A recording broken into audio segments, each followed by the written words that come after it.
Kejaksaan Agung RI resmi menetapkan mantan Menteri Pendidikan, Kebudayaan, Riset, dan Teknologi atau Mendikbudristek Nadiem Makarim sebagai tersangka korupsi pengadaan Chromebook.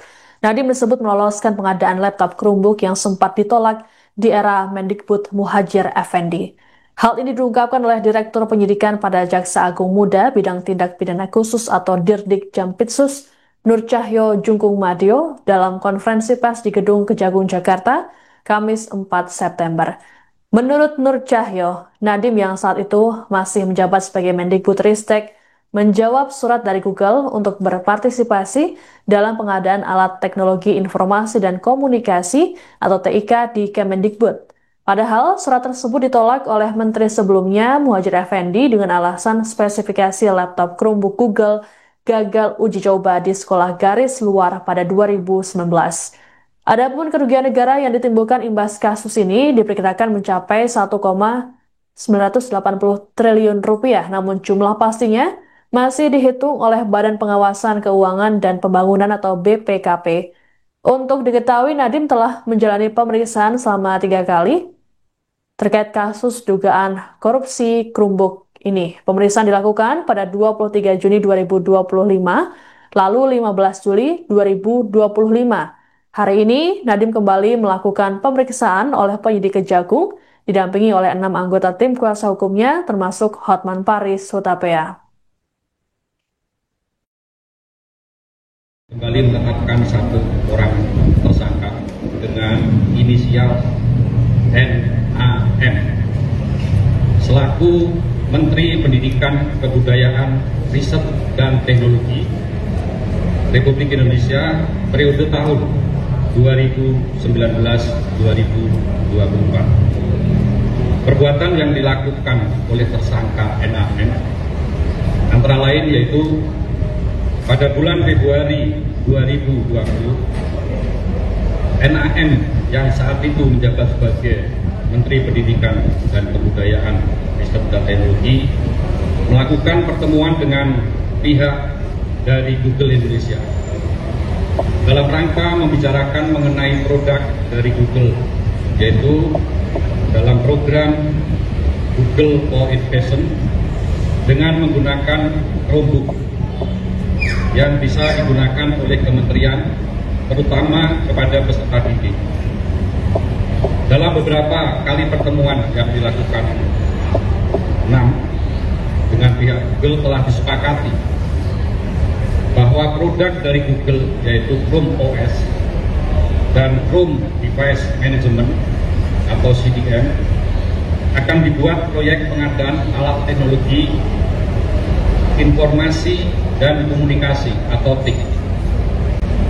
Dalam mewujudkan kesepakatan antara NAM dengan pihak Google Indonesia, selanjutnya pada tanggal 6 Mei 2020, NAM mengundang jajarannya, diantaranya yaitu H selaku Dirjen PAUD Dikdasmen, T selaku Kepala Badan Litbang Kemendikbudristek, JT dan EGA selaku staf khusus menteri telah melakukan rapat tertutup, yaitu melalui via Zoom meeting, dan mewajibkan para staf dalam menggunakan headset atau alat sejenisnya yang membahas pengadaan atau kelengkapan alat TIK, yaitu menggunakan Chromebook sebagaimana perintah dari NAM. Sedangkan saat itu pengadaan alat TIK ini belum dimulai. Untuk meloloskan Chromebook produk Google, Kemendikbud sekitar awal tahun 2020, NAM selaku Menteri menjawab surat Google untuk ikut partisipasi dalam pengadaan alat TIK di Kemendikbud. Padahal sebelumnya surat Google tersebut tidak dijawab oleh Menteri sebelumnya, yaitu ME, yang tidak merespon karena dicoba pengadaan Chromebook tahun 2019 telah gagal dan tidak bisa dipakai untuk sekolah garis terluar atau daerah terluar tertinggal terdalam 3T.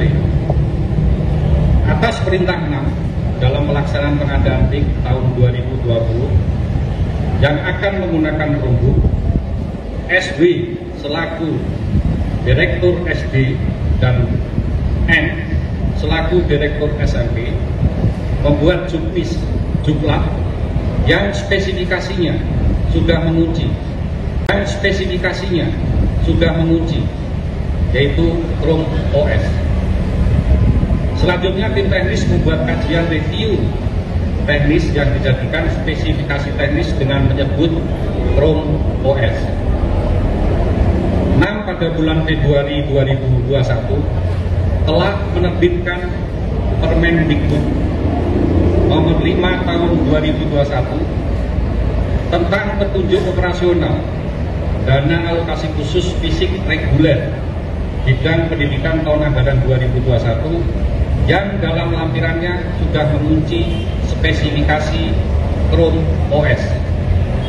Ketentuan yang dilanggar: 1. Peraturan Presiden nomor 123 tahun 2020 tentang petunjuk teknis dana alokasi khusus fisik tahun anggaran 2021. Kedua, Peraturan Presiden nomor 16 tahun 2018 sebagaimana telah diubah dengan Peraturan Presiden nomor 12 tahun 2021 tentang pengadaan barang jasa pemerintah. Ketiga, Peraturan LKPP nomor 7 tahun 2018 sebagaimana telah diubah dengan Peraturan LKPP nomor 11 tahun 2021 tentang pedoman perencanaan pengadaan barang jasa pemerintah. Kembali menetapkan 1 orang. Download Tribun X sekarang, menghadirkan lokal menjadi Indonesia.